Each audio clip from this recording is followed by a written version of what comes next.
Prezados irmãos e irmãs do programa Arte Espírita em Foco, companheiros do 32º Seu, nós estamos aqui mais uma vez com o nosso programa, divulgando textos espíritas, refletindo acerca da doutrina.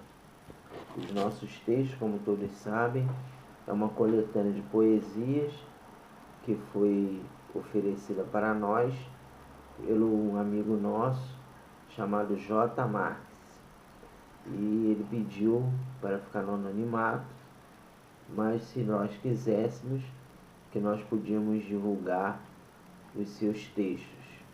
E ao longo dos nossos programas, dos nossos comentários, nós realmente estamos procurando fazer essa divulgação. Então o texto de hoje é um texto que nos fala sobre servir ao próximo. E o nome do texto é Aquele que Serve. Eu vou ler o texto e depois farei os comentários. Então, o nosso amigo J. Marx nos fala o seguinte: saber servir é saber viver. Aquele que serve consegue rejuvenescer, bebendo nas fontes sagradas do alvorecer, elevando seus pensamentos em prece às nuvens do resplandecer, retificando os caminhos do iluminescer. Serve sempre, meu irmão. Entendas que assim te reaproximarás de Deus, renovando suas atitudes na direção do sol. Viva para servir, imaginando a melhor maneira de amar. Repararás dessa forma os erros pregressos ocasionados pelo desamor. Então, qual é o comentário, meus irmãos? É aquelas reflexões acerca da legenda da nossa doutrina, que é fora da caridade não há salvação. Então, nós sabemos que quando nós estamos ainda presos ao egoísmo, nós consideramos que o nosso problema é o maior do mundo, que nós somos os maiores sofredores, que nós somos injustiçados, que Deus nos esqueceu. Então, em várias ocasiões da nossa vida, nós temos essa postura de achar que nosso problema é o maior e o pior do mundo. Mas se nós olharmos à nossa volta, se nós verificarmos a condição do nosso mundo, que é um mundo de provas e expiações, nós vamos ver que existem pessoas com muito mais sofrimento do que nós, e que estão procurando levar a sua vida da melhor maneira possível. Nós tivemos uma vizinha nossa, que uma ocasião ela estava caminhando pela rua, era uma senhora já, e ela estava tão preocupada lá com os problemas que ela estava vivenciando, que ela atravessou a rua e não viu o carro vindo na direção dela. Então ela atravessou assim distraída, que ela estava tão preocupada com os problemas, que ela atravessou a rua e não olhou direito, né? Aí veio um carro na direção dela e de repente uma mulher, uma moradora de rua, pegou, se aproximou dela e puxou ela para a calçada. Se a moradora de rua não fizesse dessa forma, ela poderia ser atropelada. Até podia perder a vida.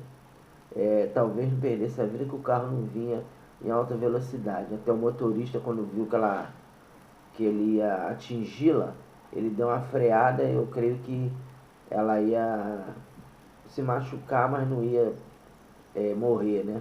Desencarnar. Mas de qualquer maneira ia ser um susto, e ela poderia até quebrar o fêmur, já era uma senhora, né? Então a moradora de rua viu a companheira naquela situação e veio e puxou ela para a calçada. E aí ela ficou assim, muito obrigada e tal. E aí a moradora de rua, logicamente, provavelmente intuída pelo anjo da guarda da nossa irmã, ou por algum espírito amigo, falou para ela assim: minha amiga, não fique triste não. Você vê, olha, eu vivo aqui na rua, durmo debaixo da ponte, mas eu todo dia agradeço a Deus a vida que eu estou levando. Porque eu estou viva, Eu sempre consigo comer alguma coisa, sempre tem alguém que me ajuda, me dá um dinheiro, me dá um prato de comida. Tem meus cachorrinhos aqui que me fazem companhia e eu me sinto feliz. Não fique preocupado. A senhora quer que eu lhe acompanhe até a sua casa? Se a senhora quiser, eu até vou com a senhora até a sua casa. Não precisa a senhora me dar nada, não. Eu estou falando para a senhora que eu sou muito grata a Deus pela vida que eu estou tendo. E aí ela se reanimou, né? E viu que ela não tinha direito com a vida que tinha, porque graças a Deus estava lá com problema, alguma dívida lá para pagar, pessoas da família estavam com dificuldade, mas nada que se comparasse à situação daquela senhora, daquela mulher, né? Que vivia na rua, dormia no chão, não tinha certeza se ia se alimentar naquele dia, tinha que ficar pedindo esmola. Então ela viu que ela era uma pessoa privilegiada, porque tinha o básico. E a gente, muitas vezes, nós não valorizamos o que temos, a gente reclama tanto, né, da vida, porque eu não tive sorte, eu não consegui nada na vida, e às vezes isso não é o mais importante. O mais importante são as conquistas espirituais, é o saber servir. Aí ela disse que depois daquele momento ela foi para casa, logicamente os problemas continuaram, mas ela teve mais calma para resolvê-los. Aí a coisa foi indo, foi indo, foi indo e acabou conseguiu superar aquele momento, né? E um relato também de uma pessoa, um companheiro, uma pessoa, nossa amiga, né? Do movimento espírita, relatando que uma pessoa da família desse amigo, né? Ia se suicidar e aí estava ali numa plataforma de trem, ia se jogar debaixo do trem, porque também estava com problema, estava desempregado e estava procurando emprego, não estava achando, enfim. Esses problemas que às vezes, essas fases da nossa vida que às vezes nós ficamos realmente assim, sem saber o que fazer, né? Aí ele estava lá ali na beira da plataforma pensando, aí veio o trem. Aí ele falou, sabe de uma coisa? Deixa eu esperar o trem chegar mais perto e vou me jogar, e aí acaba logo com isso, eu não consigo nada mesmo, eu não tenho ninguém. Era uma pessoa que também estava se sentindo muito só, né? Porque ele não tinha família, tinha amigos, mas não tinha família. O casamento dele tinha terminado recentemente, estava sem ver os filhos, e ele estava se sentindo só e também com problema financeiro.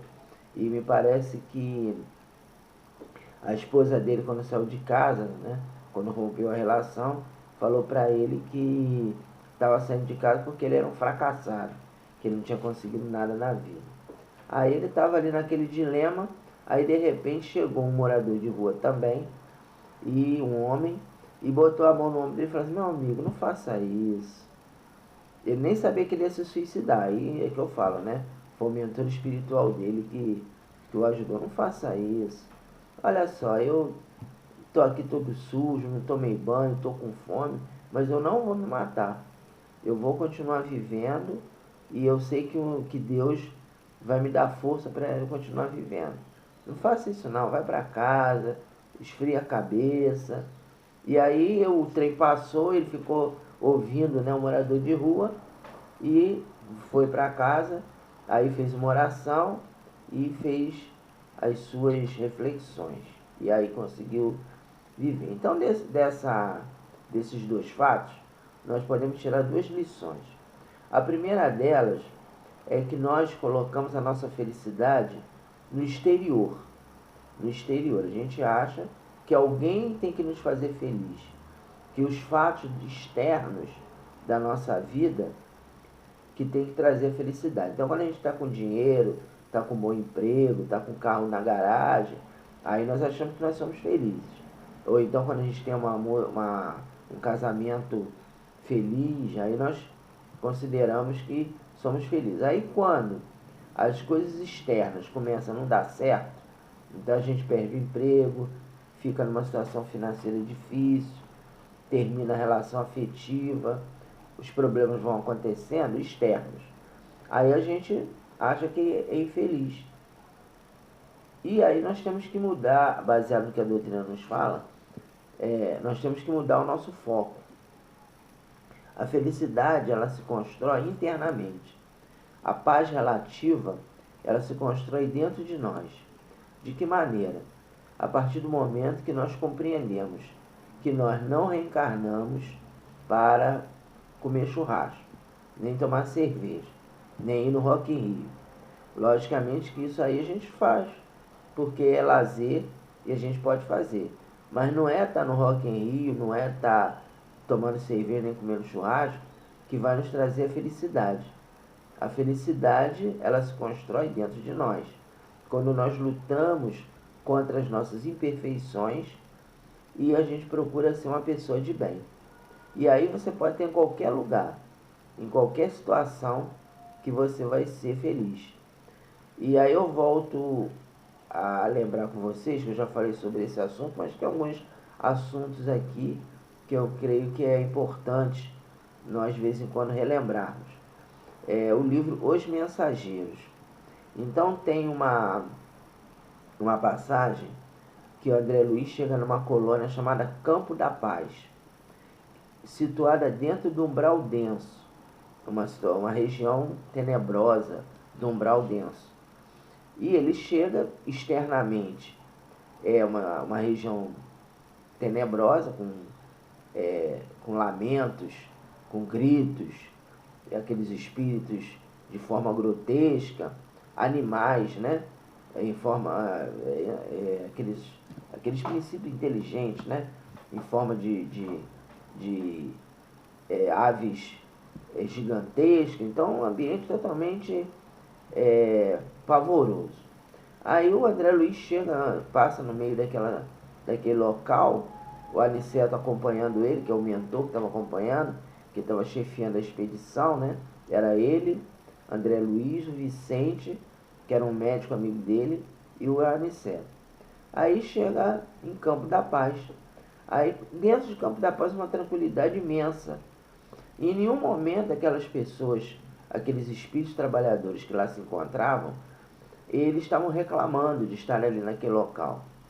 E tinha a Ismênia, que era a esposa de um dos coordenadores espirituais da colônia, que ela saía de uma região feliz, uma região equilibrada, e ia em Campo da Paz visitar o esposo, o Alfredo, e não reclamava de nada, ela estava ali tranquilamente. E dentro de Campo da Paz, o ambiente interno refletia a vibração equilibrada dos espíritos que lá se encontravam. Então eles lá estavam bem, estavam tranquilos. E por que eles eram felizes? Porque eles estavam servindo ao próximo. O trabalho deles era sair dali daquele local, que era um local tranquilo, para ir lá fora resgatar espíritos necessitados.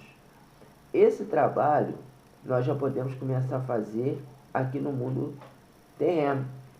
Nós temos as nossas casas espíritas, e dentro das nossas casas espíritas existem oportunidades de trabalho. Mesmo quando a gente ainda não é trabalhador, se você vai na reunião pública e você está assistindo a palestra, você está prestando atenção na palestra, e você, na hora da oração, na hora da prece de radiação, você se concentra e você mentaliza os seus entes queridos, aquelas pessoas que precisam de ajuda, você já está trabalhando. Porque o André Luiz relata que quando a gente está prestando atenção na palestra e quando nós oramos junto com o dirigente da reunião, nós estamos doando ectoplasma para aqueles companheiros necessitados. O que é o ectoplasma? Ectoplasma é uma substância vital que todos nós encarnados possuímos, que é responsável pela nossa pelo nosso metabolismo orgânico e é uma energia que é utilizada pelos amigos espirituais para auxiliarem os espíritos necessitados. E quando nós estamos na casa espírita e nós estamos preparados para receber ectoplasma, nós vamos conseguir servir. Então, o servir ao próximo vai nos trazer a felicidade e a paz relativa.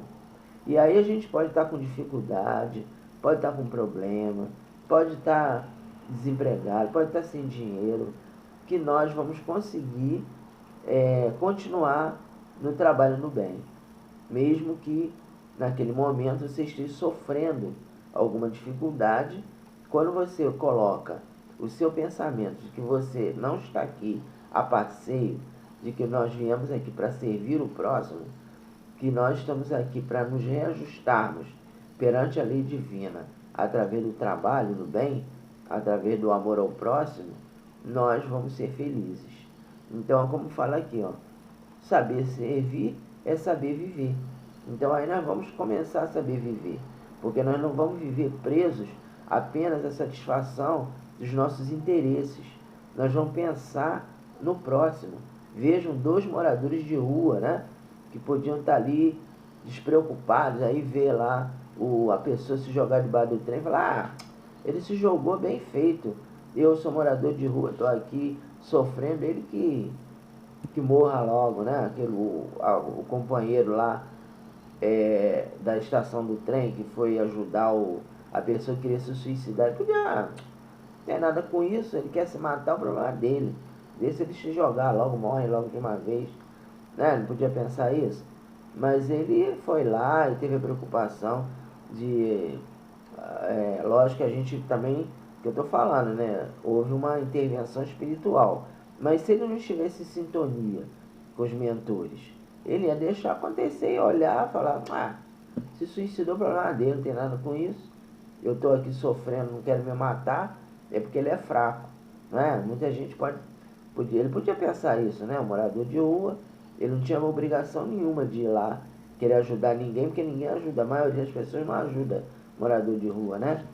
Mas ele teve a preocupação de ir lá e dar aquele acolhimento. Então, saber servir é saber viver, e aí a gente rejuvenesce.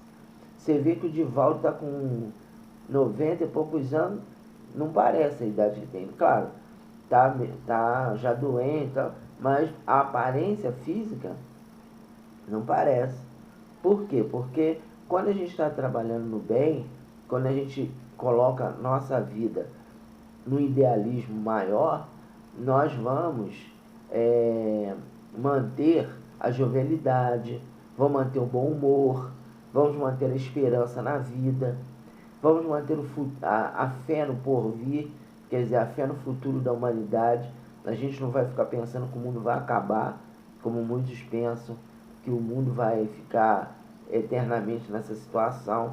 Então são conquistas espirituais que nós vamos adquirindo, e aí o tempo vai passando, as rugas vão aparecendo, mas você ainda tem vitalidade. Mesmo que você esteja doente, mas pelo menos você consegue ainda pensar de forma lúcida, consegue estudar a doutrina, consegue ler um livro, consegue falar com o próximo de uma forma a dar um estímulo, a dar um auxílio. Então você rejuvenesce. Bebendo nas fontes sagradas do alvorecer, quer dizer, a cada dia você está se propondo a aprender alguma coisa. Esse alvorecer é nós estarmos sempre prontos a aprender, não ficarmos naquela condição de estacionários, de espíritos estacionários. Não, estou muito cansado, eu já trabalhei muito, já fiz muito, ajudei muito próximo, agora está na época de me aposentar. Não, quem sabe servir, né? Sabe servir e sabe viver, a pessoa não se cansa. A pessoa todo dia está ali se propondo a renovar as suas ações no bem, a continuar ajudando, continuar orando por aqueles que necessitam, ou indo ao encontro dos que sofrem, levando uma palavra amiga. Então a pessoa não se cansa. E aí cada dia é um novo alvorecer, ou seja, você está renovando as suas ações de trabalho. E eleva os seus pensamentos em prece às nuvens no resplandecer, ou seja, nós estaremos buscando constantemente a sintonia com os nossos amigos espirituais, com esses irmãos que vão fortalecer em nós esse desejo de ser feliz, esse desejo de ajudar o próximo. E vamos retificar os nossos caminhos perante a lei divina, porque quando a gente fala que nós estamos aqui para resgatar débitos, não necessariamente precisamos resgatar através do sofrimento. Tem muitas pessoas que pensam que resgate de débito só se dá através do sofrimento. Não necessariamente. O resgate do débito se dá também a partir do trabalho, a partir de você ajudar o próximo. Então, às vezes, existem os atenuantes na nossa trajetória. Vocês conhecem aquela história que eu também já falei aqui, mas me permitam, eu vou repetir. Aquele companheiro que ele reencarnou com uma necessidade kármica, né? De perder o braço, e ele perdeu o dedo mínimo, né? E aí ele teve a informação de que ele reencarnou para perder o braço, mas ele estava fazendo bem e ele aí perdeu apenas o dedo mínimo. Então é isso, a gente não precisa necessariamente de sofrer da mesma maneira que a gente fez sofrer o outro. Quando nós procuramos fazer o bem, reparar o mal fazendo o bem, muita coisa ruim que nós vamos passar de forma a atenuar.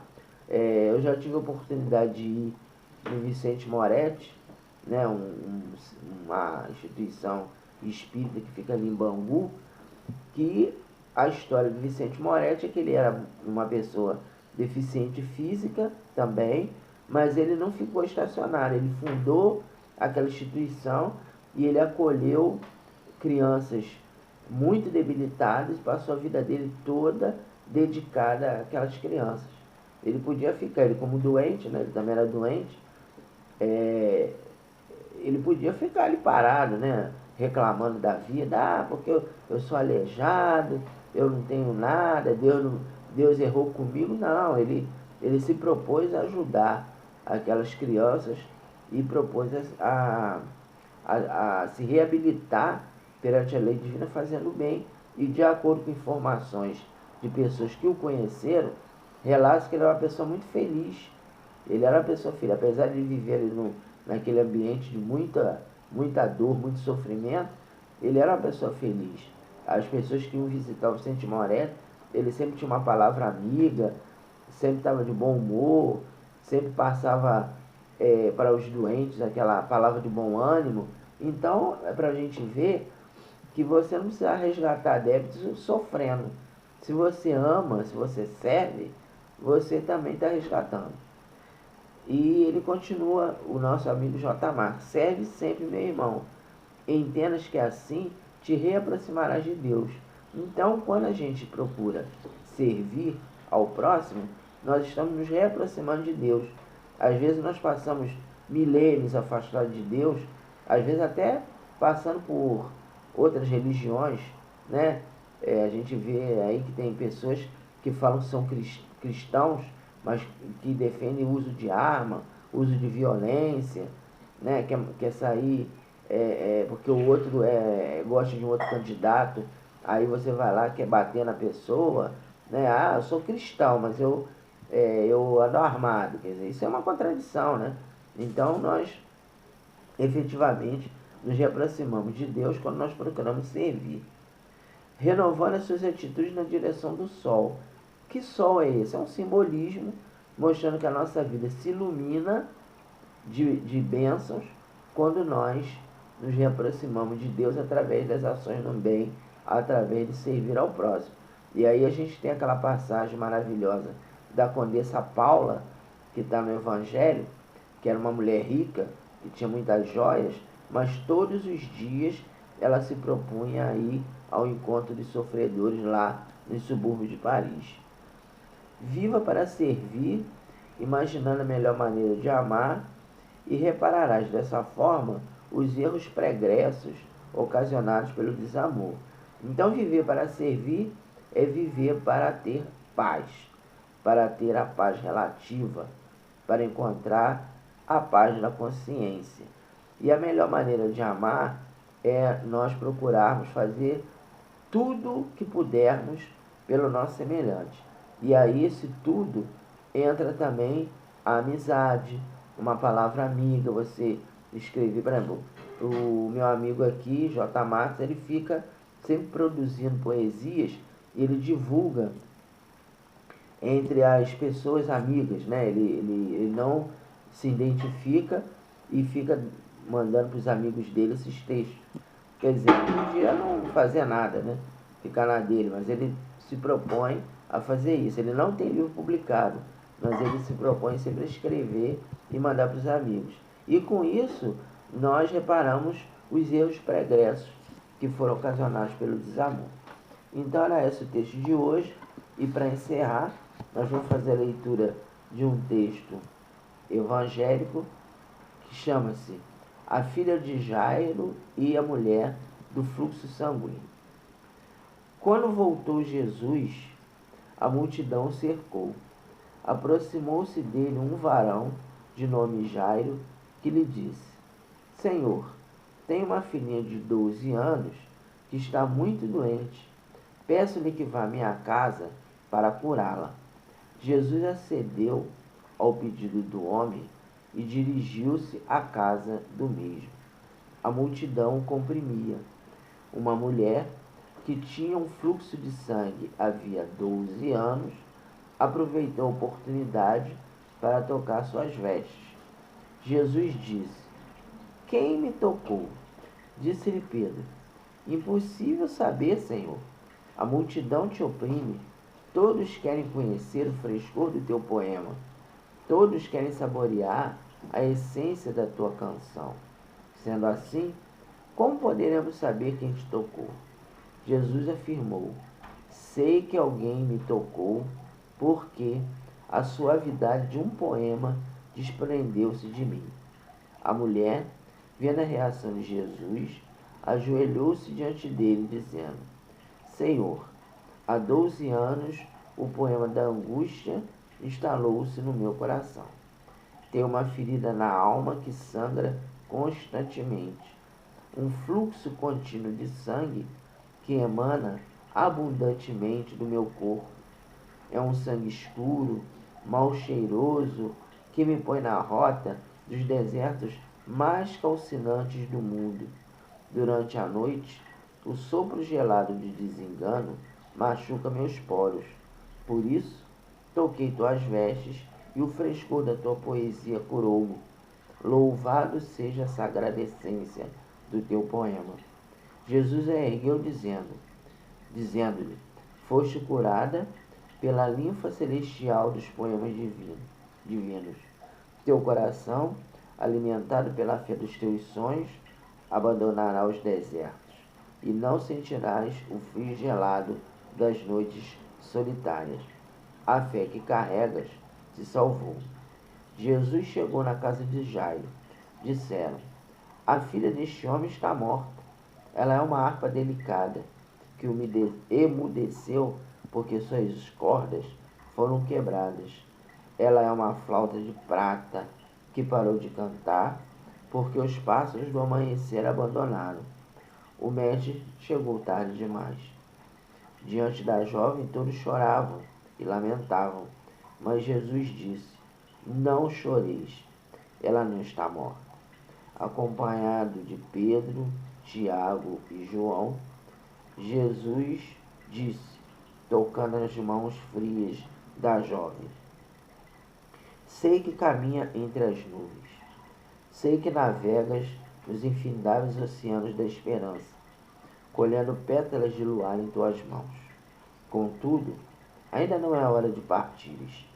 Volta e traga contigo o segredo da madrugada.